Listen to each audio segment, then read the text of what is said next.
Before we dive into this story, let me just say that life doesn't always go the way you expect. Sometimes the people who come into your life aren't there to follow society's rules. And sometimes you find yourself caught in emotions you never knew existed. That's exactly what happened to me. When I look back on this now, I'm not proud of it, but it shaped who I am today.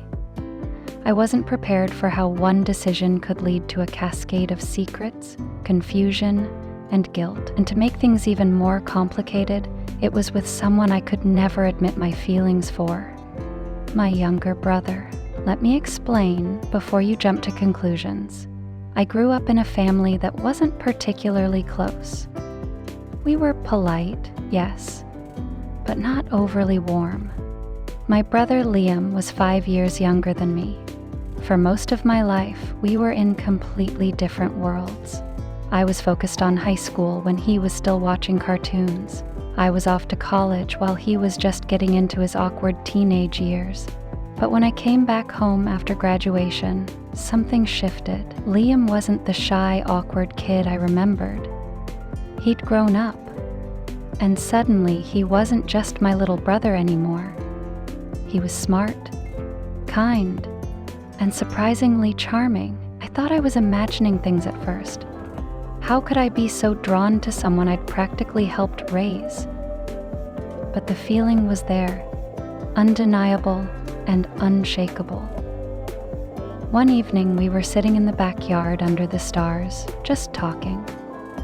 It started innocently enough, reminiscing about childhood memories, teasing each other about silly things we used to do. But then he said something that stopped me cold. "You know, I've always looked up to you," Liam said softly. "But lately, I feel like I see you differently." I didn't know what to say. My heart was racing and not in the way it should have been. I laughed nervously and tried to change the subject, but his words lingered in the air between us. That was the beginning. What Liam said that night was innocent enough, but it opened a door I couldn't close. Over the next few weeks, things only got more complicated, and I started noticing feelings I had no business feeling. After that night under the stars, I tried to convince myself that Liam's words meant nothing, that he was just being sentimental, maybe even a little awkward. But deep down, I couldn't shake the way he looked at me, like I was someone more than his big sister. I busied myself with life. Job applications, friends, anything to keep my mind occupied, but somehow Liam always found a way to be around. He'd stop by my room to chat about his day, linger in the kitchen while I cooked, and sit a little too close when we watched TV together. And I let him. At first, I told myself I was overthinking it. Families are supposed to be close, right? But this wasn't just closeness. It was tension, a silent, unspoken pull between us that I was too scared to acknowledge, but too weak to avoid. The tipping point came on a rainy Sunday afternoon. It had been pouring all day, and we were both stuck inside, bored and restless. Liam suggested we play a card game like we used to when we were kids. "You've got no chance," I teased, trying to keep things light. "We'll see about that," he shot back with a grin. As we played, the jokes and laughter started to feel different. Every touch of his hand when he passed me the cards felt intentional. Every glance lingered a little too long. I felt my heart pounding, and it wasn't because of the game. At one point, I reached across the table to grab the deck, and our hands brushed. It was such a small moment, but it felt like electricity. I froze, and so did he. We locked eyes, and for a second it felt like the whole world had stopped. "You feel it too, don't you?" he asked quietly. I didn't know how to respond. Denying it felt like a lie, but admitting it, that would change everything.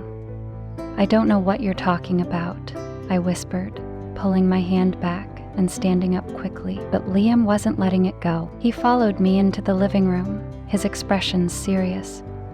"Don't do that. he said. "Don't pretend this isn't happening." "It's wrong," I blurted out. We can't feel this way." "Why not?" he challenged. "I know what we're supposed to be, but I can't help how I feel, and I don't think you can either." I didn't have an answer. All I knew was that I felt like I was being pulled in two directions, and no matter which way I went, someone would get hurt. I told Liam we couldn't talk about it anymore, but the damage was already done. The lines had been blurred, and no matter how hard I tried, I couldn't unfee what I felt. After that confrontation, things between Liam and me became complicated. We never spoke directly about what had happened, but it was always there, simmering under the surface. Every glance, every word, every moment we spent together felt charged, like we were dancing around something we couldn't name. I tried to act normal, but normal didn't exist anymore. If I spent too much time with Liam, I felt guilty, like I was walking a tightrope and could fall at any moment. If I avoided him, it felt like I was ripping a part of myself away. The hardest part? He wasn't making it easy to keep my distance. Liam started finding excuses to spend more time together. He'd offer to help me with errands, suggest we watch a movie, or just hang out in my room. And the worst part was, I wanted him there. One evening, we were watching a movie in the living room. It was some romantic drama that neither of us was paying much attention to. The lights were dim, and the rain outside added a quiet backdrop to the scene. I don't even remember what started it, but at some point I rested my head on Liam's shoulder. It was such a small, innocent gesture, but it felt like crossing a line. He didn't move, didn't say a word, but I could feel the tension in the air. "You're making this really hard," he finally said, his voice barely above a whisper. "What am I making hard?" I asked, playing dumb, even though I knew exactly what he meant. "This," he said, gesturing vaguely between us. "There is no us, Liam," I said, pulling away. "There can't be. Then why does it feel like there is?" I didn't have an answer. Instead, I stood up and mumbled something about being tired before heading to my room. I thought that would be the end of it for the night, but I was wrong.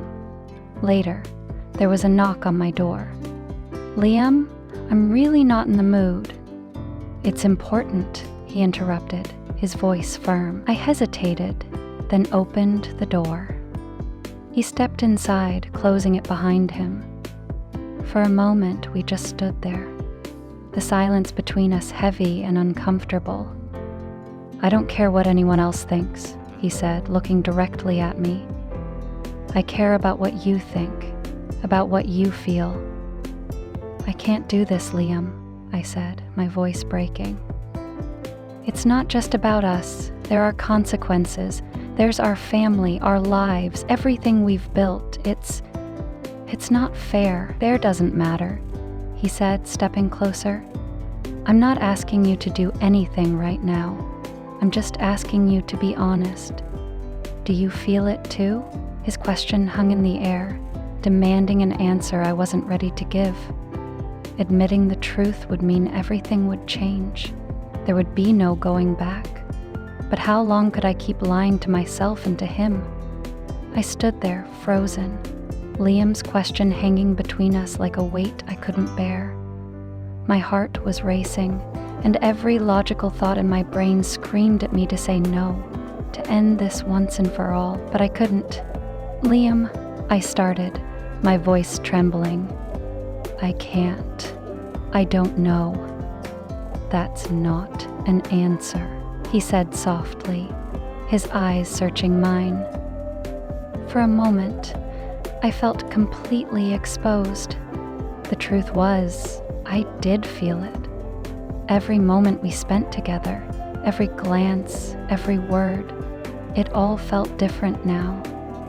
But how could I say that out loud? How could I admit something so wrong? Something that could destroy everything we knew? "I can't do this," I whispered, looking away. "You already are," he replied. I didn't respond. Instead, I turned away, desperate to put some space between us. But even as I did, I felt him take a step closer, closing the gap. There was no more distance between us, but even as I did, I felt him take a step closer, closing the gap. "Please," he said, his voice breaking, "just be honest with me. I need to know I'm not crazy." I wanted to deny it. I wanted to tell him he was wrong, that this was all in his head, but the words wouldn't come. The silence between us was deafening, and in that moment, I knew I couldn't keep pretending. "I don't know what I feel," I said finally, my voice barely audible. "But whatever this is, it can't happen. It's not right." Liam didn't argue. Instead, he nodded slowly, his expression a mix of heartbreak and understanding. "I'm not going to push you," he said, "but I'm here, and I think you know how I feel." With that, he left, leaving me alone with my thoughts. The next few days were a blur.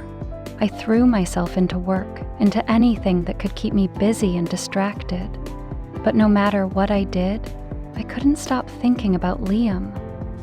It didn't help that he wasn't giving me much space. He kept showing up in the little moments, bringing me coffee in the morning, casually sitting next to me at dinner, brushing against me as he passed by. Every interaction felt like a test, like he was waiting for me to say something, to do something. And then there was the notebook. One evening, I found a small journal left on the coffee table. At first, I thought it was mine, but when I opened it, I realized it was Liam's. It was filled with sketches, notes, and little bits of poetry. Things I never knew he did. But what caught my attention was a page near the back. It wasn't labeled, but as I read it, I felt my heart sink. It was about me. He had written about how he saw me, not just as his sister, but as someone he admired, someone he couldn't stop thinking about. It was raw and honest, and it scared me. I knew I shouldn't have read it. I knew I should have put it down and walked away, but I couldn't. Every word felt like it was pulling me deeper into a place I wasn't sure I could escape from. That journal changed everything. It wasn't just feelings anymore. It was real, written in ink, impossible to ignore. And the more I tried to fight it, the more it felt like I was losing control. I spent the entire night staring at that journal, my mind spinning in a million different directions. Part of me wanted to confront Liam, to demand an explanation, but another part of me knew exactly what he'd say. The words in that journal were everything I had been avoiding. They weren't just about admiration or sibling closeness. They were about longing, about love. And as much as I didn't want to admit it, they mirrored feelings I had been burying for weeks. The next morning, I avoided him completely. I couldn't face him, not after what I'd read. But Liam wasn't someone you could avoid for long. By evening, he found me sitting in the backyard, staring blankly at the horizon. "You've been quiet all day," he said, taking a seat next to me. "I've just been thinking," I replied, trying to sound casual. "About what?" he asked, his tone cautious but curious. I hesitated, my fingers nervously picking at the edge of my sweater. "I found your journal," I admitted, not looking at him. For a moment, there was silence. Then I heard him exhale sharply. "I didn't mean for you to see that," he said quietly. "I know," I replied, "but I did. And now I don't know what to do." "Do about what?" he asked, his voice trembling slightly. "About us," I said finally, turning to look at him. His expression was a mix of fear and hope, and it broke my heart. "I don't want to make things harder for you," he said, "but I can't pretend I don't feel what I feel. I've tried, and it's impossible.